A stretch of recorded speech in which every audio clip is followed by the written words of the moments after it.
Well, ladies and gentlemen, welcome back to the Summer Premier Qualifiers. We're almost at the end of our show here. It's, of course, starting today. We're getting at the beginning, but it's been Europe, and it's week 4. Nick, it's almost coming to an end. Does it really? Dang, I'm tall now. Look at what happened? What happened here? I don't know. See, I'm asking if the shot's good, and they're saying, Evan, you look great. I think they forgot to ask. You forgot to ask. You forgot to ask. We'll probably fix this out. I am not as tall as Nick, by the way. This man is 6'5". I am 5'7.5". So obviously on a good day? Getting a little bit of help here, but it seems like it got too much help. It's okay. I'm fine to shine sometimes. It's nice to look even with you. You know, it helps our relationship. Guys, let's head to the schedule and talk about the games for today. Match 1, it's going to be Gankstars versus WASD Sports. Now, while this matchup doesn't mean anything in terms of seeding, it does mean something in the race for first place. If Gankstars lose both of these matchups today and D69 win theirs, they will end up tied for first place. However, match 2 and match 3 do mean something, as Flashpoint are still in the race chasing D69 for a spot at Valencia. It's going to be interesting because betting that WASD, especially for D69, is two people to look at in their perspective. D69 trying to tie for first place could be interesting, but they've got to expect a big performance from WASD, whereas Flashpoint here have their destiny in their own hands, which is great. And so, to me, this is the perfect place that I'd want to be if I was Flashpoint today. Yep, they don't have to rely on any other teams to win it for them. But like we said, Gankstars, WASD, the first matchup of the day. We talked about the standings a little bit, where the race lies. You can see Gankstars up 4-0. D69 with one matchup left today can go 4-2. And like we said, Gankstars potentially could lose both of theirs today. You never know. And go 4-2 and tie, but Flashpoint's still in the running. And it just doesn't seem likely, but of course things can happen that are unexpected here. Flashpoint trying to do the unexpected, and it would be quite an interesting story if they make a run for that second place. It's special. These guys have not been to a LAN before. D69 Gankstars veterans in the LAN experience, and both hoping to return to the next upcoming LAN here in Valencia, Spain. Revisit DreamHack once more in a different place and get a little bit of that time exploring the summer beaches there in España. In España. It's going to be exciting. I'm excited to go there. I've never been over to Europe. Hopefully we have no visa issues. That's my big thing, is I want to see everybody with all 5 members there. Yep. Let's go ahead and get on over, guys, to match number 1. It's going to be Gankstars versus WASD Sports. WASD are out of the running, but Gankstars still looking to keep their perfect record alive. Now, this is what a surprise here coming out through Nick. Timber Mill, a map these guys hate, but it's important because this, to me, I'm not sure if this was WASD's pick or if this was I think it's Gankstars because they're higher seeded. But the most important thing is that they're picking this map, which is notorious for being hated throughout the community, hated by these pros, because it just plays so differently from any other Paladins map. Yeah, it's very snowbally. Kinessa's heavily favored here. Whether you have her or you're against her, it's a lot of open space that once you get control of it, it's very hard to wrestle that back, whether you be a defender or whether you be an offender. So going into the champion draft in just a moment, one of my big questions for Gankstars, we've seen teams handle this 2 ways, is you either draft the Kinessa early and you expect to just kind of prioritize her and do it even if they're going to pick the counters, or you let the Kinessa go and you grab the counters yourself. Yeah, I think most people are leaning towards grabbing the counters because counters like Eevee and Androxus fit into more strategies than Kinessa does. When you pick Kinessa early, you're kind of going all in. The chips are on the table, and you've shown your hand. And so we'll see how patient these teams are going into the champion select here for Gankstars versus WASD. Gankstars looking to clinch first place with a win here, and of course WASD looking to deny them and maybe salvage a little bit of their summer qualifier experience today. So they take the Ruckus first off, which is actually a really good pick on this map now with Aerial Assault. Yeah, the change in play style. I don't think we've seen Timbermill since the kind of rise to power Aerial Assault and Ruckus have seen. But this draft still looks standard thus far.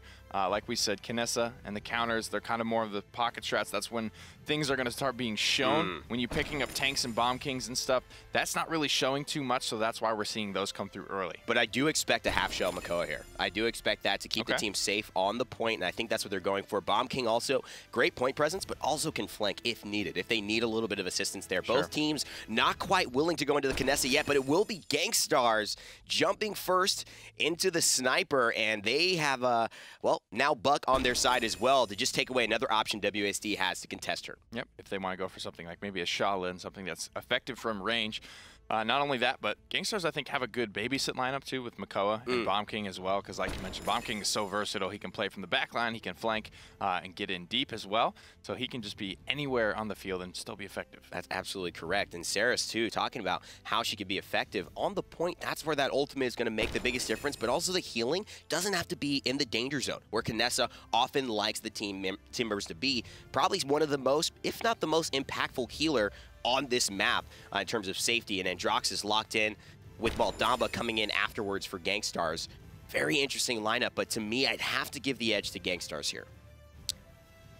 Despite Andrew and Evie, Timbermill is where this sort of thing works. Any other map, you know, you're like, oh gosh, what are they doing? But the line of sights on this map, for those of you that might be new to the sport, are just so long that there is almost no way for this Eevee or this Androxus to make their way to bonkar on the Knessa without being spotted out. That's a big task for bonkar now. Not SunCommander this time. He's on the Buck, which is kind of an unusual pick for him. Yeah. Unbelievable. Going to be running Architectonics for WASD, Reprieve for Creative's Eevee, Aerial Assault for Kamyker's Ruckus. He's going to have a big game today. Saris going to be on Mortal Reach for Spunkki, and Dark Stalker Androxus for Mutustiina. Bird's taking Spirits Chosen for his Maldamba Pluck for Thiel's Makoa. It's going to be Accelerant for Laizy's Bomb King, Bounce House for SunCommander's Buck, and Eagle Eye for bonkar's Knessa. A lot of master ridings here, because like we mentioned, Creatives especially, he's going to need to just close this gap as soon as possible. He spots out Thiel and blows a lot of cooldowns getting over to this left flank. So they leave Bomb King up near the Knessa, and now there's no way for Creatives to get there safely. He's got too low of a health pool, already knocked down to half health here, and it's just given Laizy enough time to move forward. There it is, Thiel coming through, misses the hook, but now goes after another one, still creating space for his team. Laizy puts a ton of damage into Kamyker, and bonkar confirms it. Bonkar is just being babysat right now. Creatives, he's starting to look for the angle, but Bird is here. There's going to be so much healing coming through. Forced out into Ice Block. SunCommander comes back for Peel as well. And they're playing such a patient game. WASD Sports, though, taking advantage of it. 87% on the capture objective. Finally, Gankstars are trying to make their move, and they've got to make it now, keeping the sniper alive. Slowly winning this fight. Creatives goes into the ice block, stays alive. Mutustiina will not meet that fate. Thiel is in some trouble. Gord comes out onto the point, but he's already fallen. Absolutely no pressure onto Bird right now, just healing from the back line. And Saris also with Spunkki playing her, giving Kamyker the much needed healing he needs, but not enough to take down his life there. That's going to be Laizy's job on the Bomb King, cementing the first point fight win to Gankstars. Finally wrestling back control, and the zone is very deadly on this map. SunCommander is out here looking for the dismount. Wow. He's going to find two with one shot, just preventing this Barrack, who's low mobility already, from maybe even getting back to contest. It's going to be close. 90% now. It's tied up, 99 for WASD, so all they've got to do is kick Gankstars off for a moment. But Laizy with a nice King Bomb ultimate. Not a Laizy ult this time, ladies and gentlemen. He's definitely playing his part for Creatives with a salvaging kill. This has got to be big for Bird, and a great Dread Serpent to change the tide. So far ahead on ultimates. Gankstars, Laizy especially, he's beating people by 20, 30, 40, 50% on their ultimates, putting so much damage out throughout the course of that fight. 2 more kills for the Gankstars, and the first payload will go their way. I love the positioning that SunCommander's taking on this Buck, and that patient play actually doesn't hit the shot quickly, goes in. Thiel here coming through with the pluck, and kind of just going against the half-shell Makoa idea that I had. But 2 minutes and 15 seconds, Gankstars kind of wrestled that back, but it was tight there. It definitely was, and that's basically what Gankstars have to do. They have to keep this Knessa safe. She's the core of a lot of their damage in this team fight. They do have Laizy's Bomb King as well, who was largely uncontested through that fight, but she is going to be the mainstay. When she gets that angle, when she gets free lines of sight like she's got right now, this team fight goes the way of Gankstars easily. And this is not just because of the Knessa. Look at the way Thiel is babysitting bonkar to be able to give him that, that opportunity. Laizy over on the left-hand side, keeping Saris busy, and now Thiel able to capitalize. This is when they start moving forward because they realize they've created the space already. This is where it gets dangerous. Now Gankstars can take control of this high ground. You can see up on the Saw Blade bridge over there, and that makes it very difficult. The spawn is tucked away in the corner. The defenders have to fight up and out of their spawn just to contest this payload. It's a very difficult task that results in a lot of snowball victories on Timbermill. They got the Ruckus first pick, Nick, but it hasn't been as effective as they would have liked to see. Unbelievable. Kamyker, Mutustiina, they all fall yet again.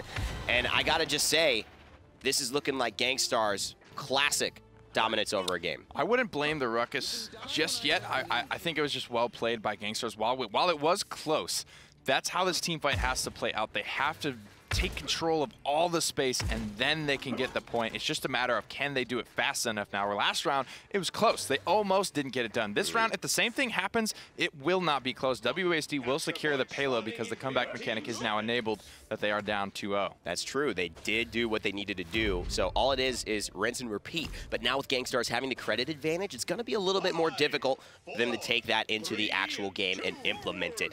See Thiel on the Cosmic Makoa here, that Mastery skin. Those are available coming up in this new patch for Buck, Willow, and Androxus as well. You want to get your hands on those when you get into the realm. And Thiel just looking to start things off on a 10 streak here. Carefully positioning up on the high ground right now. No one offering themselves up for a hook. Creative's being careful about how he approaches and just content to actually shoot Thiel once, pulling Barrack back out, putting him in some trouble. Tries to get the Ancient Rage off, but it's not quick enough. I wonder if that actually took the cooldown of the ultimate ability, because that would be a huge loss for Gankstars in this fight. Luckily, he still stays with it, and Mutustiina grabs 1 kill, but Laizy's gonna follow right back up. The response is important here as a Hexafire. Laizy actually stays alive. Bird keeps him up through all of that in a strafe pattern to boot. Convergence comes out, gets nothing. Thiel comes back in with the Ancient Rage. Dread Serpent's already out on the point. Laizy's found 1 frag, and the Gankstars back in control. Unbelievable, just trying to dodge in between his dome shield, but it's not enough to be taken down, to actually not be taken down. So Thiel will get the credit for that kill. Absolutely playing lights out for this squad. Lost his streak, but it's a result of his play that Laizy, SunCommander, and Bird are on such high streaks now. Took a lot out of the tanks for Gankstars, but also from WASD. Every ultimate was used in that last fight, and they ended up losing while King Bomb is still available. Oh, bonkar will go down early. 2 for 1, though. Gankstars make it a better trade. Bird just sitting there. He's not even scared. He doesn't even take a look at where Creatives went. Knows he doesn't have to worry about it. That's a guy who just understands champions. And now the Bomb King comes through with a big-time stun. Laizy using the King Bomb to perfection yet again on this point fight. Definitely helping to secure things for Gankstars. It's wide open. Nothing for him to hit his head on. Nothing for him to clip onto. Laizy is a dog off the leash for all intents and purposes with this Bomb King. He's having an amazing game thus far. 14 streak.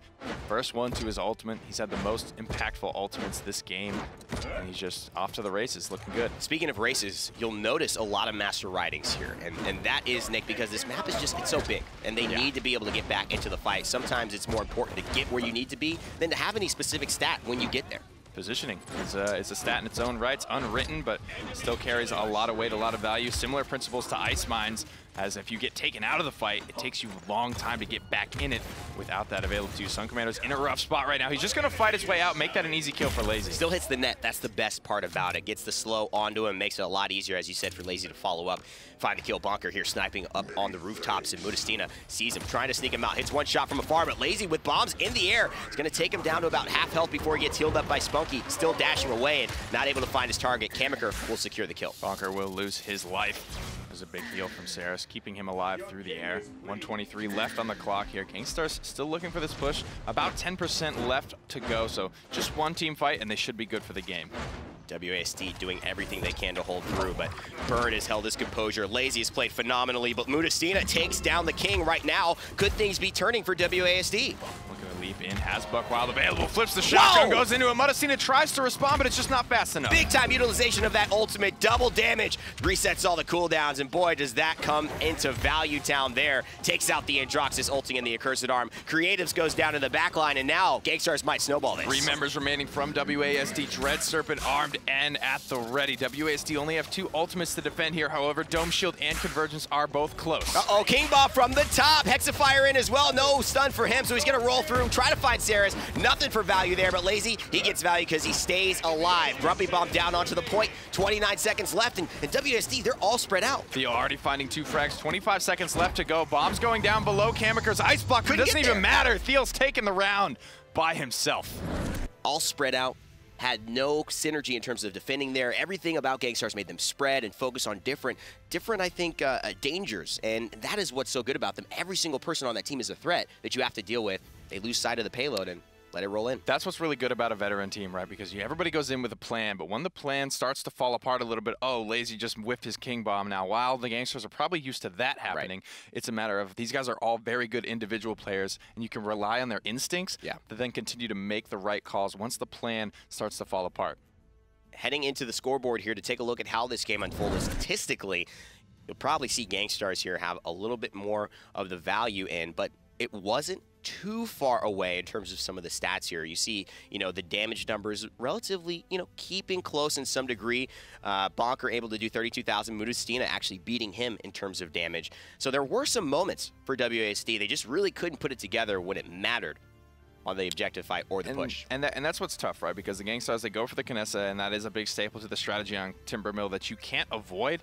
But because you put so much effort into it, it almost becomes a point of too much effort where Laizy's now off the leash, SunCommander's going off the leash, and nobody's answering these other two massive threats on the Gankstars, and they're just able to run free. I mean, my issue with all of it is that Convergence, it's a great ultimate ability. On this map, it doesn't strike me as something that's as impactful as a different map, because everyone's on the high ground, so they're not really going to get pulled in by it. Whereas Dread Serpent, I feel like anywhere you go, that ultimate serves its purpose when you use it. Because you can precision detonate it in the air, whether you need it on the high ground or the low ground. Now, while you can use Convergence on high grounds or low grounds, it's tougher to land in the right spots because you got to maintain more lines of sight, and it has to hit pathable ground before it will actually start to bring somebody in, where that's just not the case for the Dread Serpent. And I do like that Bird just taking up Maldamba as well. Noticed he stayed on that high ground a lot, where a sniper would stay, and he was just sniping, but with heals. A heal sniper. I like it. That's a cool concept. If somebody wants to make that in Paladins, feel free, guys. Heal sniper. I like it. But Maldamba doing the job because he has the Kinessa on his team. Not worried about that. They didn't even draft a Shaolin or somebody who could really contend from range, or a Victor, which gave him complete freedom on the upper kind of ledges of Timbermill, which maybe was a mistake in hindsight from WASD. Yeah, I didn't mind their draft too much, but like for Argyle, I mean, even more so in my opinion, that Timbermill is like the opposite of Ice Mines, where it is still that big drawn-out map, but it's very open compared to Ice Mines, where there's a lot of like turns and twists and stuff like that. So there is a lot of snowball victories, and the way the spawn's tucked away, and you have to fight out of a corner uphill to get back in position to defend a payload. It makes it very difficult to come back once you've lost that big initial team fight around the bend. Well, Bright Marsh, that will be the next map that these two teams play on. And as we head into the champion select for that, it'll be interesting to see whether this goes the same way, if WASD will be able to capitalize on some of that momentum that they had, or really still fall just by the wayside, so close yet so far in terms of getting results, which is what they've really been looking for the entire Summer Premier qualifiers. Gankstars with the first pick this time around. We are on Bright Marsh, so the Ruck is going to be more viable here, I guess, than anywhere. The mobility, very strong. I didn't feel like it was a big hallmark of that last game anyway. Unbelievable wasn't really, or Kamyker, excuse me, wasn't really up in anyone's face with the mobility. I didn't feel it was that impactful, or they were looking to abuse it that much. Both of those tanks were largely parked on the point. Yeah, it's unfortunate because I have not seen WASD pull out great Ruckus play. That's just, to me, unbelievable on the Ruckus, has done well, and he's made a name for himself substituting for Gankstars in that type of situation. But I just haven't seen WASD take that and make it their own. Oftentimes, he's not the one on the Ruckus, so it just doesn't work out for me as much as I think they're hoping for from the first pick slot.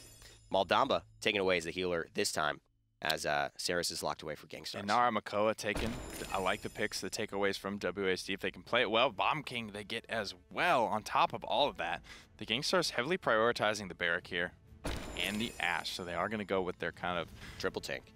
They're kind of making this their own. They're the first to really, and it's tough. It's weird to say that because, right, Thiel and Makoa have been hand in hand for so long. Gankstars are pretty slow, I think, to change their strategies overall, and you can't really blame them because it works, right? Yeah, if it's not broke, they don't fix it. But this, they have a flawless record, and on top of this, they're just going to come out with a new strategy that no one else has brought out yet. I love it. It's so interesting to see, and I love that, like you mentioned, making it their staple. Every team sometimes need to take the risk ahead of time, and that may pay off more than anything else. They took a risk with Timbermill because that's not a map they like to play, and they played it knowing that it's going to be probably featured at LAN. These guys are doing a great job of innovating when they don't necessarily need to. Bird back on his Saris, where he's, I think, most comfortable. Mortal Reach will be his legendary selection. Architectonics for Bonkers, Barrack, Wormjets for Laizy's Drogos. Thiel will be taking Battering Ram for Ash, and an Aerial Assault for SunCommander's Ruckus. spunkki going to be on Ripen Gord, Maldamba, Mutustiina on Exaction, Cassie, Unbelievable for Mother's Grace, Anara, Kamyker on the Half-Shell Makoa, and Creatives running Accelerant Bomb King. Two Cauterizers, a Wrecker, and a Chronos coming through already for WASD. Morale boost is the selection for Laizy, despite the Wormjets pickup. We're normally You should see those two go hand in hand with a combustible legendary selection. Bird will take a morale boost as well for his troubles. Thiel just looking to bully people out in the back line. Positioning is going to be key for that, so he goes with the master riding. Lots of interesting details here to this fight. Laizy using the worm jet speed to just get a salvo. I've actually hit a ton of people there.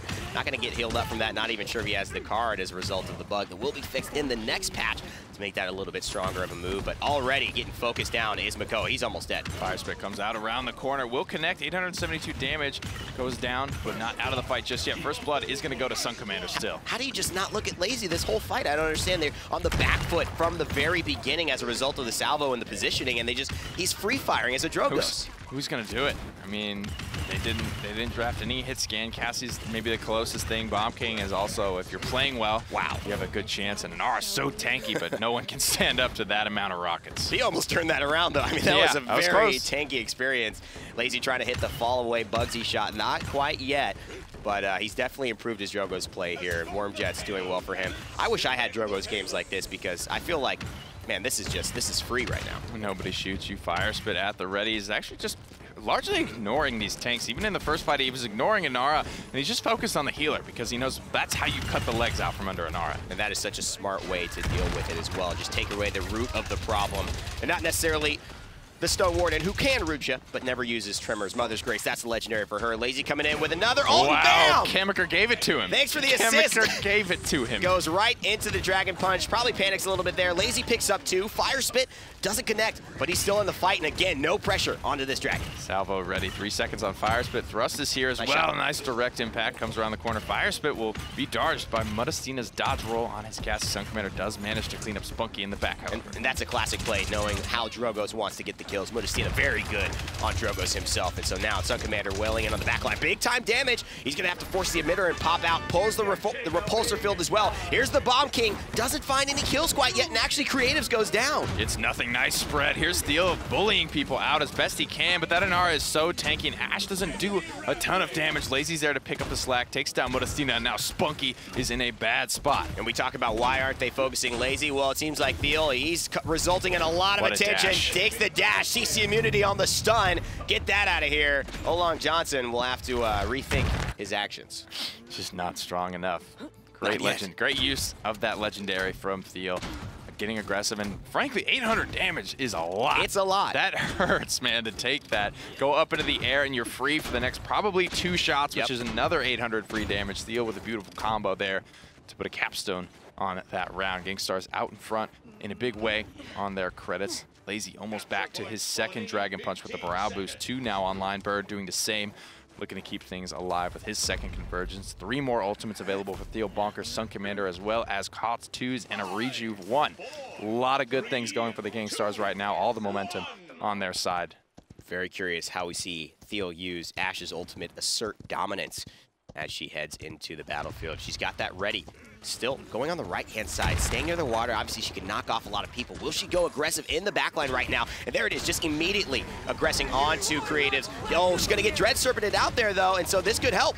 Unbelievable goes down early. Assert Dominance still available, like you mentioned. Laizy finds 1, dashing through the fight to the other side, pressuring out spunkki. He's gonna barely get that ultimate off in time. And perfectly Bird there to heal him right back up. Gonna get knocked away, but Bird's done enough healing to buy them the right amount of time. And Creative's looking low. He's gonna fall. Mutustiina almost gonna fall as well, and in fact, he will. Creative just escaping with his life. SunCommander holding down a great angle as well, just to poke everyone out from these windows, not allowing them to have any sway on this point fight. Pops a great emitter shield as well. Needs to get back for some healing, taking a lot of damage from all kinds of sources. Here's Kamyker coming in with a big Ancient Rage. Gotta get this kill, but the emitter is too strong. Spunkki, he's gonna be able to find Thiel as a consolation prize, but SunCommander is free firing onto Unbelievable, and this does not look good for WASD. Convergence comes out, pulls in 1, kill confirmed. Mutustiina goes down, now in a bad spot. Creatives has to fall away as Gankstars find the second payload of the game and look to close out this set quickly. And Thiel here, just at the time Creatives didn't want him to be. Kamyker may try for a hook here. No,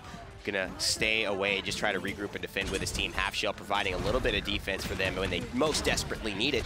2 minutes and 12 seconds on the clock, and Gankstars about 25% away from securing a victory in this set.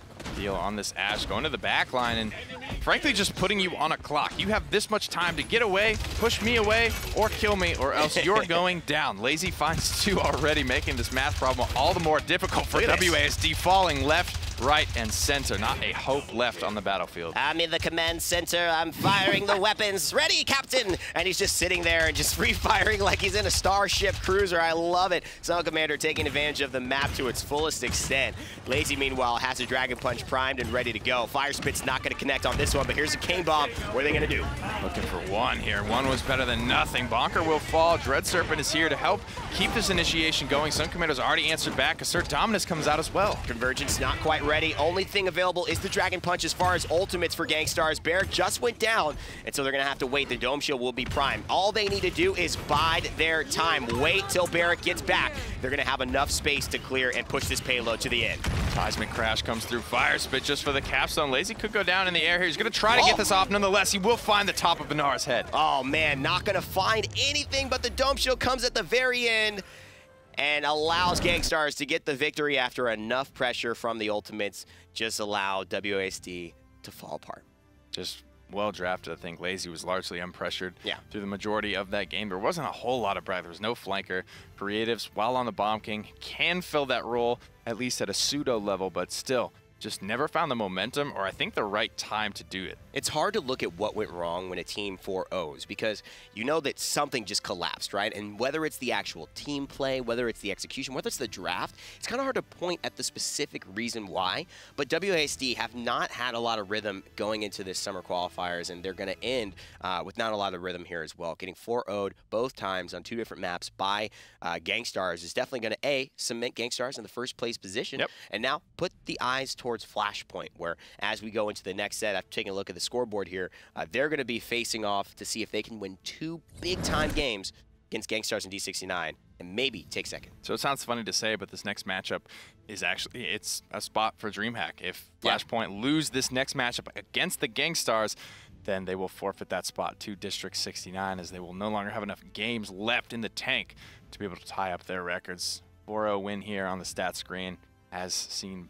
You can see Laizy, not a lot of deaths to his name. SunCommander never died. Yeah, I was saying, I love the spot he found there with the ruckus. That was cute. That was really cute, sprayed above it, and it had like a little bubble on top, which reminded me of an astronaut's helmet, which is so funny because he's just got the space theme and he's just firing out there with the lasers. It just was, it's a great performance by him, and he to me has shown very much like Unbelievable, very much like Bitey, mastery of ruckus, right? And I think Sheepa as well. I'll throw him in there. Just being able to play this aerial assault, playing it differently. Of course, I think Bitey still, to me, has the most beautiful plays of this ruckus, but still taking it, making it his own, and being so effective with his damage in a fight. 43K, almost topping everyone on WASD. I love what he's done for this team, and I love, you know, you got to give SunCommander a lot of credit because he's always been there. He never went to another team. He was content to just sit in the sub role for a while, and then, you know, I guess you realize what you got, and then they put him back on the main roster, and he has been phenomenal through these qualifiers for me. He's played so many different things. He's done